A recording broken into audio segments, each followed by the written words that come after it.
BP pangkas 4.700 pekerja dalam langkah efisiensi global. London, perusahaan energi British Petroleum, BP, mengumumkan akan memberhentikan 4.700 karyawan dan menghentikan sekitar 3.000 posisi kontraktor di seluruh dunia. Langkah ini diambil sebagai bagian dari strategi pengurangan biaya operasional, seperti dilaporkan beberapa media internasional pada Kamis, 16/1. Pemangkasan ini mencakup sekitar 5% dari total 90.000 tenaga kerja BP di seluruh dunia. Dalam pesan internal kepada karyawan, CEO BP Murray Auchincloss menyampaikan bahwa keputusan tersebut diambil dengan mempertimbangkan tantangan ekonomi yang sedang dihadapi perusahaan. Saya memahami betapa sulit dan penuh ketidakpastian situasi ini bagi seluruh rekan kerja yang terdampak, tulis Auchincloss. Ia menegaskan bahwa BP akan menyediakan berbagai bentuk dukungan bagi karyawan yang terkena dampak pemutusan hubungan kerja. Menurut laporan Sky News, PHK ini merupakan bagian dari upaya BP untuk menyesuaikan diri dengan kebutuhan pelanggan dan masyarakat di tengah transisi menuju energi rendah karbon. Perusahaan telah menetapkan target penghematan hingga $2 miliar AS sebelum akhir 2026. Langkah ini bertujuan meningkatkan daya saing dan memperbaiki kepercayaan investor.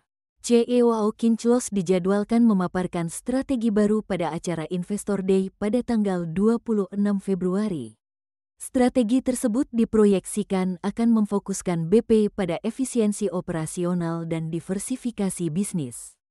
Selain pengurangan tenaga kerja, BP juga akan memindahkan sejumlah operasi dari Inggris dan Amerika Serikat ke negara lain seperti Hongaria, India, dan Malaysia.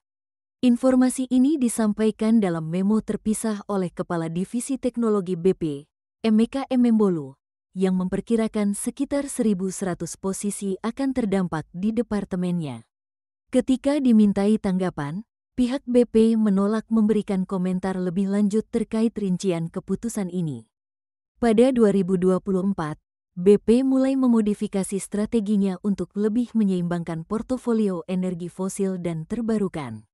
Sebagai bagian dari upaya diversifikasi, BP bersama mitranya dari Jepang, JERA, berkolaborasi membentuk salah satu operator energi angin lepas pantai terbesar di dunia. Langkah ini mencerminkan komitmen BP untuk tetap berperan dalam sektor energi bersih, meskipun terus berfokus pada efisiensi di sektor minyak dan gas. Namun, tekanan pasar juga menjadi tantangan besar. Saham BP mengalami penurunan lebih dari 5% pada awal tahun. Sementara kompetitornya, TotalEnergies, juga menghadapi nasib serupa. Di sisi lain, perusahaan seperti Shell dan ExxonMobil justru mengalami kenaikan saham masing-masing sebesar 5,5% dan 14%.